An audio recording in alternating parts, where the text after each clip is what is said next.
Hey, YouTube family.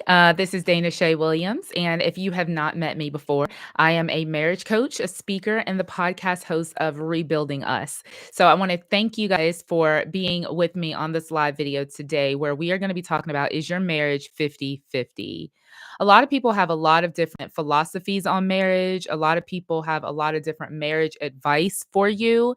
And some of that marriage advice can actually lead you astray. I truly believe, and I'm just going to give you a big spoiler alert right now. I truly do believe that the whole notion of marriage being 50-50 does not serve you well. And I'm going to spend the next 10 minutes or so just explaining to you some of the pitfalls that are evident when people have these 50-50 marriages. So, first and foremost, in order for you to have a marriage that is 50-50, somebody has got to be keeping score.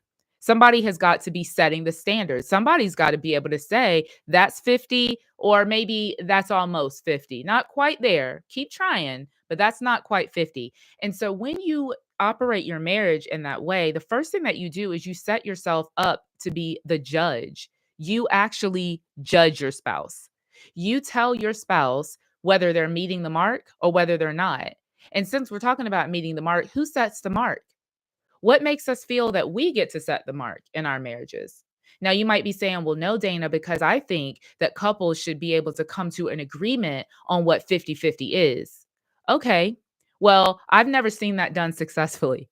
So, what I will tell you is that when you set your marriage up this way, you set yourself up to constantly compare your spouse to some standard that exists out there. Maybe it's a standard of a previous relationship you're in, or maybe it's a standard of what you think the right type of relationship should be. It's just not helpful. The second thing is, speaking of the whole scoreboard, where do you see a scoreboard, might I ask? Because the only time that I've ever seen a scoreboard is in a game with two opposing teams. Think about it. If you've ever played sports, let's say you play basketball, right? You don't have a scoreboard in practice, do you? No, you have a scoreboard where there are two opposing teams. So if I am the Cougars and we're playing the Tigers, there's going to be a scoreboard there.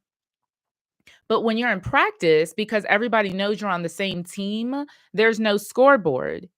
So I just want you to think about when you're keeping score or when you are deciding this person has done 50% of the work, and now I can do 50% of the work, you're literally putting yourself at opposition with your spouse.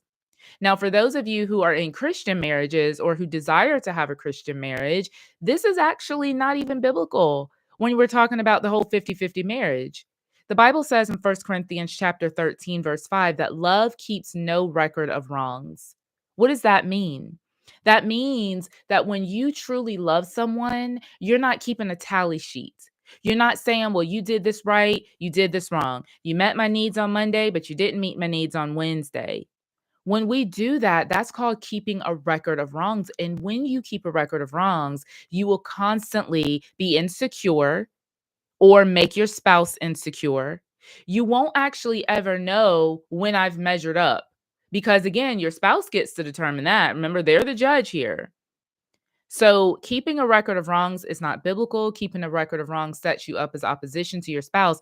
And then I believe that when we keep score, when we allow our marriages to be 50-50, what we're really saying is, I prefer a fair marriage over a faithful marriage. Now, if you were ever a little kid, which you're probably watching this video, you're not a kid, right? So we can remember back to when we were little, and every little kid says, it's not fair. It's not fair. No kid thinks that their life is fair. No kid. And guess what? In marriages, we see the same thing.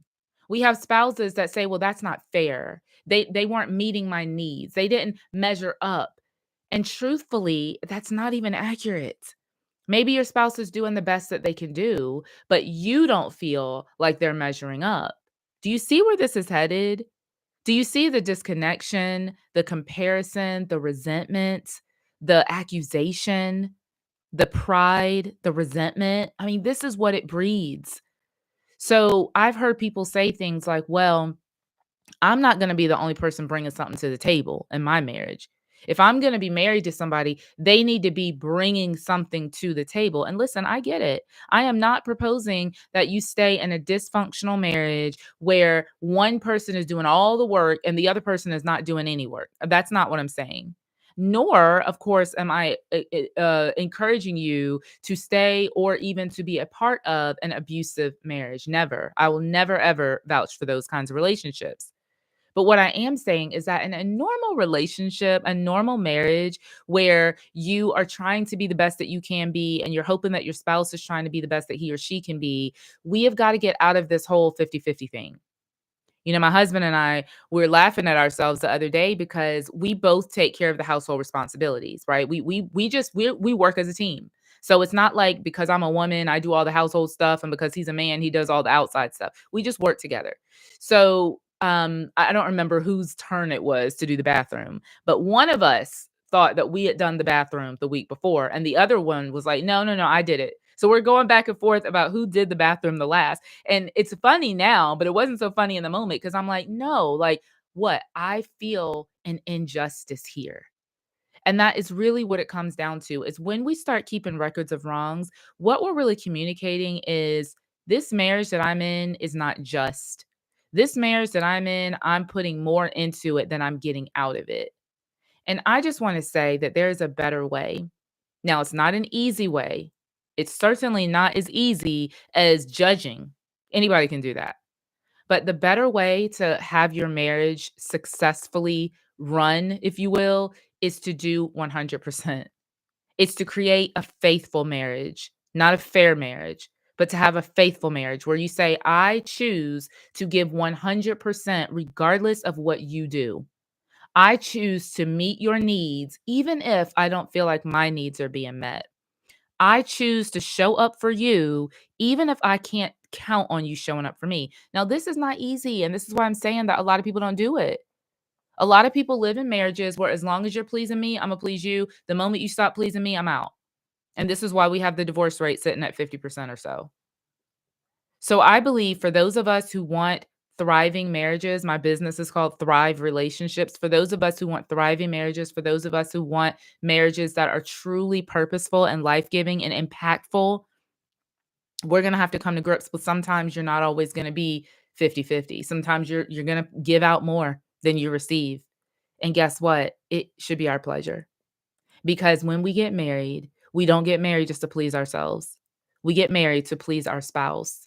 And this works beautifully if both spouses also agree on that, right? It gets real messy and real lonely when you've got one spouse who's given 100 and the other spouse who's given 10. So what do you do? What do you do if you're in a marriage right now? You're like, Dana, I get it. Like I'm the one that's giving, giving, giving, but my spouse doesn't give anything to me. Well, if you're a believer, I would say you need to pray for your spouse. And you need to then have a conversation with your spouse. You need to let them know, hey, these are the things that I need. These are the areas in our marriage where I don't feel like my needs are being met, or I don't feel like we're connecting here. I feel like I'm giving out more in this area. And I'm not saying that I'm going to give out less, but I'm saying that I have needs. It's okay to say I have needs. So having that conversation, and you might need to invite in a trusted coach or counselor to help you through those conversations if need be. Conversations need to be had, but don't start with the conversation, start with prayer. Because prayer is going to soften your heart. Prayer is going to help you to see your spouse the way that God sees your spouse. It's going to help you not to be resentful. It's going to help you to forgive. So start with prayer and then have the conversations that you need to have. But ultimately, you get to choose how you're going to operate, regardless of how your spouse is operating.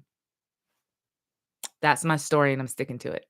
So, thank you guys so much for watching this video today. I would love for you to take my partner quiz. I recommend this quiz to everybody for two reasons. One, because some of you think that you have a connected marriage when you actually just have a disconnected marriage, but you both just have acquiesced to the fact that it's disconnected. And so you're peace faking, not peacemaking. I've done a podcast episode on that. You can find it at danashay.com/podcast if you haven't already listened to it. But some of you, you need to take this partner quiz, all of you, if you haven't taken it. And you can find that at danashay.com/podcast. I'll put it in the comments here. And then once you take that quiz, it's going to score you in one of four categories. So if you are available or if you're aloof, right? If you're absent, if you're apathetic, it's going to give you some suggestions on how to create a more connected marriage. So again, be sure to get your hands on that. at danashay.com/podcast. Well, thank you so much for watching this video. I pray that you have successful, thriving, faithful marriages. I'll see you on the next live video. Take care.